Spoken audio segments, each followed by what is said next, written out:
And welcome to another episode of South Texas Now. This is Attorney Joe Flores reminding you to join us each and every week right here on KRS, KZTV, and Lopez Broadcasting.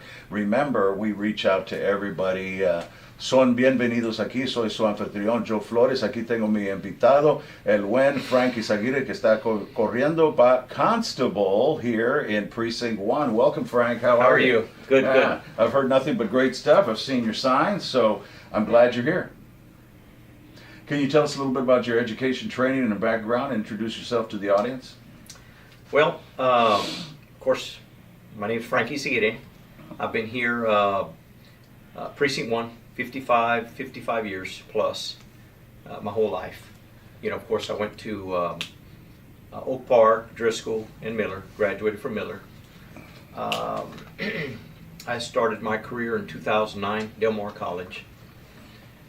Go Vikings. To know. Yeah. I've got 14 plus years law enforcement. Been married 23 years, got 3 children. My oldest, 22 years old. He's in the U.S. Army. And my 19-year-old just graduated this year. He's getting ready to go to the military also. And then, of course, after that, I've got my 11-year-old daughter. So you've got widespread here, family man, and yeah, you'd like to get home every time, right? Oh, yeah. Go out. Yes, sir. Yeah, every law enforcement official out there. Yes, sir. Thank you all for serving. You know, I had seen an interview with you, and one thing that struck me was you made a routine stop. Yes. My understanding, and somebody had a gun. Can you tell us a little bit about that?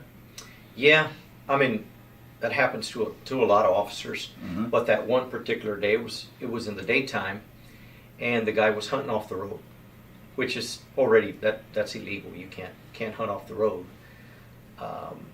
So I go to turn on my lights, followed him. He ran. He took off for a little bit. So I chased him for about half a mile. When I got up to his truck, it's funny because his window was rolled about this much up.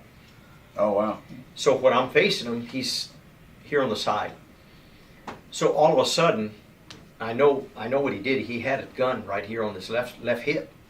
So what happened was he reached for it and it hit the glass.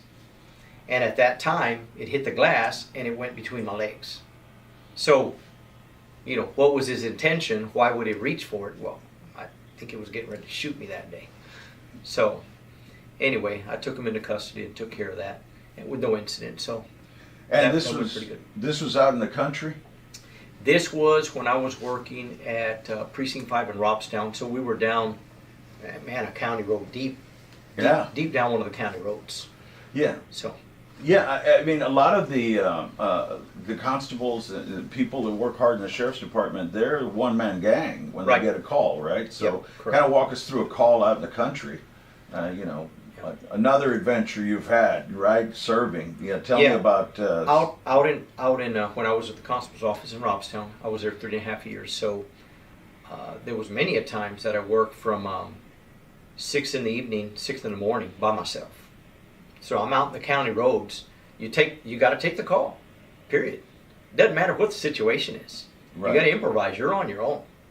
Of course, sheriff's department's out there, but you know it could be 20 minutes before they get to you.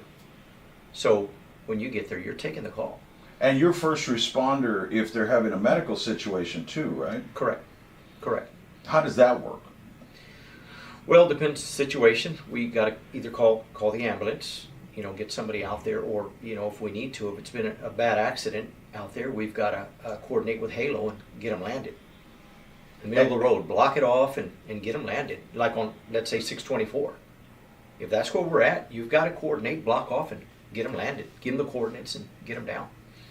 And you'd worked overnight. Oh, yeah. For years. Correct. Night shift. So you've been around and campaigning 24/7. Huh? Yeah, it's almost going on a year, knocking on doors. Yeah, tell us about the campaign, because maybe some people haven't met you knocking on doors. I know you've been hitting it hard. Yeah, well, through the in the primary and the runoff, we hit a little bit more than 6,000 doors. Wow. Me and my wife, you know, my wife's helping.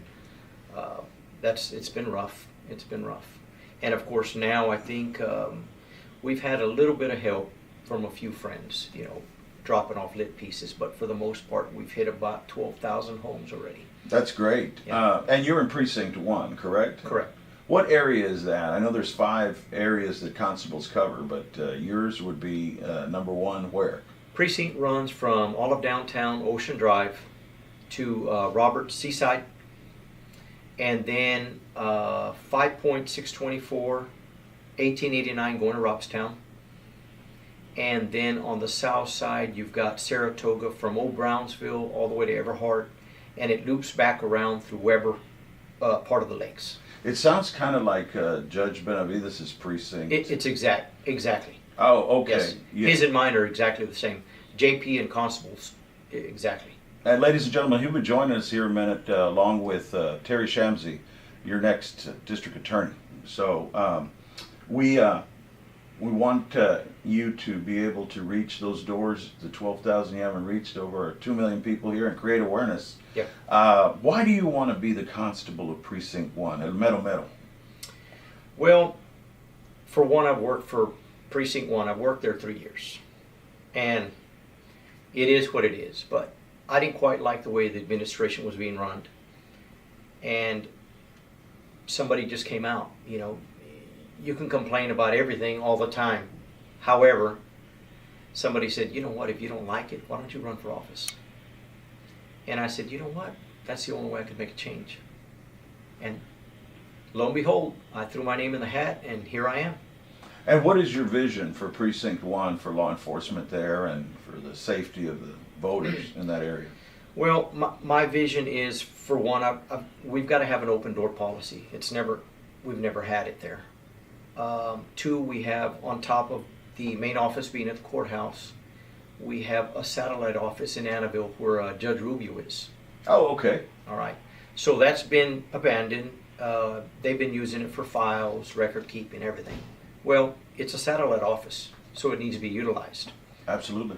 So they've never provided security, anything for Judge Rubio. So I want to change that. I'm going to set a deputy there, or myself,